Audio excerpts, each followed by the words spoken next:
એક તરફ પીએમ મોદીએ પ્રચાર મોરચો સંભાળ્યો તો બીજી તરફ ભાજપના દિગ્ગજોએ પણ પ્રચાર તેજ કર્યો.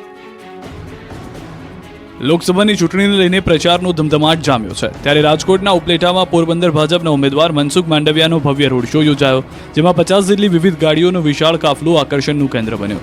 આ સાથે જ મોટી સંખ્યામાં ભાજપના કાર્યકર્તાઓ અને સ્થાનિકો પણ આ રોડ શોમાં જોડાયા. રોડ શો દરમિયાન ઠેર ઠેર ભાજપના ઉમેદવાર મનસુખ માંડવિયાનું સન્માન કરવામાં આવ્યું, તો સાથે જ માંડવિયાએ 5 લાખ મતોથી વિજય થવાનો વિશ્વાસ પણ વ્યક્ત કર્યો.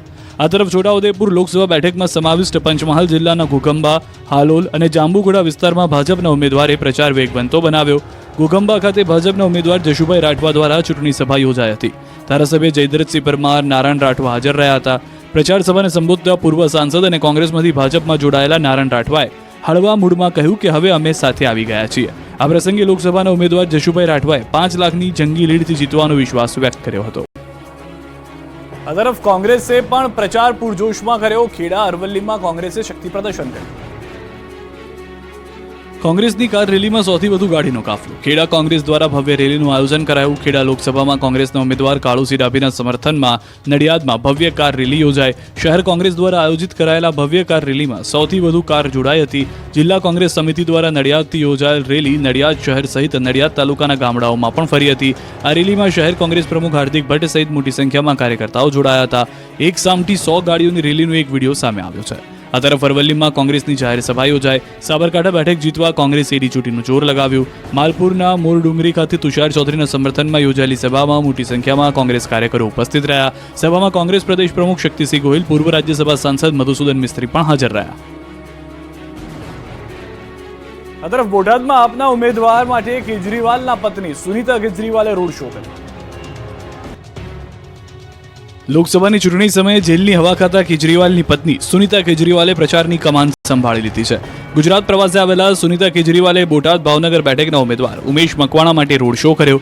ઉમેદવારના સમર્થનમાં સુનીતા કેજરીવાલે રોડ શો કર્યો, જેમાં આપના પ્રદેશ અધ્યક્ષ ઈશુદાન ગઢવી સહિત આપની મોટી સંખ્યામાં કાર્યકરોની હાજરી જોવા મળી. ઢોલ નગારા સાથે નીકળેલા રોડ શોમાં સુનીતા કેજરીવાલે ભાજપ પર કટાક્ષ કર્યો. મુખ્ય માર્ગ પર ડીજેના તાલ સાથે આપના કાર્યકરો હાથમાં ઝંડા લઈ કેજરીવાલ આગે બઢોના નારા લાગ્યા. આમ આદમી પાર્ટીના રોડ શો દરમિયાન સુનીતા કેજરીવાલ દ્વારા જેલ મામલે કેટલાક સવાલો ઉઠાવ્યા, તો કેજરીવાલને જેલમાં હેરાન પરેશાન કરવામાં આવતા હોવાનો આરોપ લગાવ્યો. સુનીતા કેજરીવાલે પતિ અરવિંદ કેજરીવાલને સિંહ ગણાવ્યા અને લોકોને આમ આદમી પાર્ટીના ઉમેદવાર ઉમેશ મકવાણાને મત આપવા અપીલ કરી. તો ઈશુદાન ગઢવીએ પણ ઉમેશ મકવાણાને જીતાડવા સાથ સહકાર આપવા અપીલ કરી. તો પક્ષ સાથે ગદ્દારી કરી અન્ય પક્ષમાં ગયેલા નેતાઓને ખોટા સિક્કા સાથે સરખામણી કરી હતી. બારડોલી પંચમહાલના પ્રચારમાં જાદુગરના શો. પ્રચારમાં જાદુગરે દેખાડે છે વિકાસના કામોનો જાદુ. વિકાસના કામોનો જાદુ બતાવી જાદુગરો ભાજપનો અનોખો પ્રચાર કરી રહ્યા છે. બારડોલી લોકસભા મતવિસ્તારમાં સમાવિષ્ટ તાપી જિલ્લામાં મંત્રી મુકેશ પટેલે ભાજપનું સહકાર સંમેલન આયોજિત કર્યું, જેમાં ભાજપના હોદ્દેદારો અને કાર્યકર્તાઓ ઉપસ્થિત રહ્યા. વ્યારામાં યોજાયેલા આ સંમેલનમાં મતદારોને રીઝવવા જાદુગરનો ખેલ પણ બતાવવામાં આવ્યો. મુકેશ પટેલે બારડોલીના ભાજપ ઉમેદવાર પ્રભુ વસાવા 5 લાખથી વધુની લીડથી જીતશે તેવો આશાવાદ વ્યક્ત કર્યો. આ તરફ પંચમહાલમાં રાજકીય પક્ષોએ રાત્રિ પ્રચાર શરૂ કર્યો. ગોધરામાં ભાજપ કાર્યકર્તાઓ ડોર ટુ ડોર કેમ્પેઇનમાં જાદુગરોનો સહારો લઈ રહ્યા છે. જાદુગરના માધ્યમથી ભાજપ હાલ વિકાસ કામોનો જાદુ બતાવતો પ્રચાર કરી રહ્યો છે. શહેરના ગલી મહોલ્લામાં આ જાદુગરો વિવિધ જાદુ દેખાડી ભાજપ માટે પ્રચાર કરી રહ્યા છે. દિવસે કાળઝાળ ગરમીને કારણે કાર્યકર્તાઓ રાત્રિ પ્રચારમાં જતા હોવાથી ભાજપના કાર્યાલયો મોડી રાત સુધી ધમધમી રહ્યા છે. કાર્યાલયમાં ગરમા ગરમ ભજીયા અને ચાયની ચુસ્કી સાથે કાર્યકર્તાઓ પ્રચારમાં નીકળી પડે છે. ત્યારે આ વખતે જાદુગરોના માધ્યમથી ખેલ પાડવાની પ્રચારની આ રીત ભાજપને કેટલી ફળશે તે જોવું રસપ્રદ રહેશે. મતદાન કરો અને માલામાલ થઈ જાઓ. બોટાદમાં મતદારોને મળશે જોરદાર ડિસ્કાઉન્ટ. 7મી મે મતદાન કરો અને કરિયાણા, રેસ્ટોરન્ટ, હોટલ, મેડિકલ સ્ટોર, થિયેટરમાં ડિસ્કાઉન્ટ મેળવો. બોટાદ જિલ્લાના મતદારોને મતદાન કરવા પર મળશે અવસર ડિસ્કાઉન્ટ. બોટાદ જિલ્લાના મતદાન વધારવા માટે અનોખી પહેલ કરાઈ છે. બોટાદના વેપારી એસોસિએશનના પ્રમુખોએ મતદાન જાગૃતિ માટે અલગ અલગ ડિસ્કાઉન્ટ અને ભેટનું આયોજન કર્યું છે. અધિકારીઓ બોટાદ જિલ્લાના વેપારીઓ અને કામદાર એસોસિએશન સાથે બેઠક કરી અવસર ડિસ્કાઉન્ટ આપવા માટે ચર્ચા કરી, જેમાં તમામ લોકોએ ડિસ્કાઉન્ટ આપવા પર સહમતિ દર્શાવી. કેટલીક દુકાનો, રેસ્ટોરન્ટ, હોટલ્સ, મેડિકલ સ્ટોર, થિયેટરોમાં મતદાન કરનાર લોકોને 7% અથવા નક્કી કરેલા દર મુજબ ડિસ્કાઉન્ટ આપવામાં આવશે. બોટાદમાં સહમત થયેલા વેપારીઓની દુકાનમાં મતદારોને આ ઓફરનો લાભ મળશે, જેમાં મોબાઈલ એસેસરીઝમાં 50% ડિસ્કાઉન્ટ, કરિયાણામાં પ્રોત્સાહક ડિસ્કાઉન્ટ, તો રેડીમેડ, હોટલ, રેસ્ટોરન્ટમાં 7% ડિસ્કાઉન્ટ મળશે. જ્યારે ફોટો સ્ટુડિયોમાં 1 કોપી સાથે 1 કોપી ફ્રી, ઇલેક્ટ્રોનિક વસ્તુની ખરીદી પર ફ્રી ગિફ્ટ, ટુ વ્હીલર લે વેચમાં 5 લીટર પેટ્રોલ ફ્રી તેમજ કાર વોશ, રમકડા, ઓટો પાર્ટ્સની ખરીદી પર પ્રોત્સાહક ડિસ્કાઉન્ટ અપાશે. મતદાન જાગૃતિની અનોખી પહેલ, દવાના બિલમાં પર મતદાન જાગૃતો માટેનો સ્ટેમ્પ.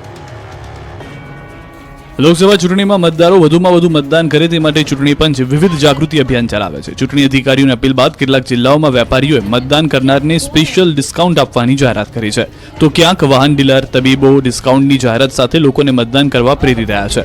પણ નવસારીના બિલીમોરામાં એક ખાનગી હોસ્પિટલ અને મેડિકલ સ્ટોર સંચાલકે સ્વેચ્છાએ નવી પહેલ કરી છે. દવાના બિલ પર મતદાન કરવાની અપીલ સાથે સ્ટેમ્પ લગાવવામાં આવી રહ્યા છે. 7 મે મતદાન જરૂર કરીએ તેવો બિલ પર સ્ટેમ્પ લગાવીને સંદેશ આપવામાં આવી રહ્યો છે. જે લોકો મેડિકલ સ્ટોર પર દવા લેવા આવે છે તેમના બિલ સ્ટેમ્પ લગાવીને મતદાન જાગૃતિનો સંદેશ આપવામાં આવી રહ્યો છે. મતદાન એ નાગરિકનો મૂળભૂત અધિકાર છે, ત્યારે 7મી મીએ લોકસભા ચૂંટણીમાં મતદારો જંગી મતદાન કરે તે માટે પ્રયાસ કરાઈ રહ્યા છે. કોંગ્રેસ કાર્યકર્તાનો અનોખો પ્રચાર, ધૂમધકતા તાપમાં સાયકલ પર પ્રચાર કરવા નીકળ્યા. મતદારોને રીઝવવા ઉમેદવારો અનોખા અને અલગ અલગ નુસ્ખા અપનાવતા હોય છે. ત્યારે ભર ઉનાળે સાયકલ પર સવાર આ કાર્યકર્તા જૂનાગઢના કોંગ્રેસ ઉમેદવાર હીરાભાઈ જોટવા માટે પ્રચાર કરી રહ્યા છે. માળિયા હાટીનામાં કોંગ્રેસ કાર્યકર્તા અનોખા પ્રચાર કરતા દેખાયા. આરીફભાઈ ઉર્ફે કાળુભાઈ ભર ઉનાળામાં સાયકલ સાથે ફરી રહ્યા છે અને કોંગ્રેસને મત આપવા અપીલ કરી રહ્યા છે. ઉમેદવારો પ્રચાર પ્રસાર પાછળ લાખો રૂપિયાનો ખર્ચ કરતા હોય છે, ત્યારે કોંગ્રેસ કાર્યકર્તાની પ્રચારની આ રીત જોઈને સૌ કોઈનું ધ્યાન ચોક્કસ જાય છે. સાયકલ પર પ્રચારનું એક કારણ આરીફભાઈ મોંઘવારીને પણ બતાવી રહ્યા છે. ચૂંટણી પહેલા સરહદો પર સઘન ચેકિંગ, આંતરરાજ્ય બોર્ડર પર પોલીસ એલર્ટ થઈ. રાજ્યમાં લોકસભાની ચૂંટણી નજીક છે, ત્યારે ગુજરાતમાં કોઈ પણ ગેરકાયદે વસ્તુની ઘૂસણખોરી ન થાય તેના માટે આંતરરાજ્ય બોર્ડરો પર પોલીસ એલર્ટ થઈ છે. દાહોદ પોલીસે રાજસ્થાન અને મધ્યપ્રદેશની બોર્ડર ઉપર રાઉન્ડ ધી ક્લોક ચેકિંગ હાથ ધર્યું. બોર્ડર ઉપર એસએસટી, એફએસટી, પીએસઆઈ સહિતના કર્મીઓ સીસીટીવી સહિતની ટેકનોલોજીનો ઉપયોગ કરી બોર્ડરથી પ્રવેશ કરતા અટકાવી રહ્યા છે. આપણે જણાવી દઈએ કે દાહોદ જિલ્લાની અંતરિયાળ 19 જેટલી ચેકપોસ્ટ ઊભી કરવામાં આવી છે. 26 બેઠકો ઉપર લોકસભાની ચૂંટણી યોજાનારી છે. દાહોદ જિલ્લો રાજસ્થાન અને મધ્યપ્રદેશને અડીને આવેલો હોવાથી આ બોર્ડર ઉપરથી દારૂ તેમજ અન્ય કેફી પદાર્થોની અવરજવરની આશંકા હોય છે. અનેકવાર આ બોર્ડર પરથી કરોડો રૂપિયાનો દારૂ અને હથિયાર પકડાયા છે. ચૂંટણીના સમય દરમિયાન સરહદ પરથી નશીલા પદાર્થો સાથે રાજ્યમાં ન પ્રવેશે તેના માટે રાઉન્ડ ધી ક્લોક બંદોબસ્ત ગોઠવીને વાહન ચેકિંગ હાથ ધરવામાં આવી રહ્યું છે. દાદાની હોસ્પિટલમાં પૂરતા બેડની ઋષિકેશ પટેલે આપી હૈયાધારણા. 200ના બદલે માત્ર 50 જ બેડ મંજૂર કરાયા હતા. બનાસકાંઠાના દાંતા તાલુકામાં અંબાજી મંદિર દેવસ્થાન ટ્રસ્ટ દ્વારા વિશાળ હોસ્પિટલનું નિર્માણ કરાયું છે. ટ્રસ્ટે હોસ્પિટલ સરકારને સુપ્રત કરતા આ હોસ્પિટલમાં 200 બેડના બદલે માત્ર 50 બેડને મંજૂર કરાયા છે. તે ઉપરાંત હોસ્પિટલમાં લાંબા સમયથી અત્યંત જરૂરી એમડી ફિઝિશિયન ડોક્ટરની પણ ઘટ વર્તાઈ રહી છે. દાંતામાં હોસ્પિટલમાં અપૂરતા બેડને લઈ આસપાસના લોકોમાં ભારે હાલાકીનો સામનો કરવો પડી રહ્યો હતો. એવામાં આરોગ્ય મંત્રી ઋષિકેશ પટેલે વહેલી તકે હોસ્પિટલમાં ડોક્ટરની ભરતી કરવા અંગે પ્રયત્નો હાથ ધર્યા હોવાનું જણાવ્યું છે. આ ઉપરાંત હોસ્પિટલમાં ઘટાડવામાં આવેલા બેડને લઈ લોકોએ બેડની સંખ્યા વધારીને 100 કરવાની પણ માંગ કરી હતી. આ અંગે જરૂર પ્રમાણે બેડની સંખ્યામાં વધારો કરવાની સરકાર વ્યવસ્થા કરશે તેવું આશ્વાસન અપાયું હતું. ગુજરાતનું એક એવું ગામ જે રહે ગુજરાતમાં પરંતુ મત આપે મહારાષ્ટ્રમાં. વર્ષો વીતી ગયા છતાં આજે પણ ગુજરાત અને મહારાષ્ટ્ર વચ્ચેની હદની કેટલીક જગ્યાએ ગૂંચવણ ઊભી થયેલી છે.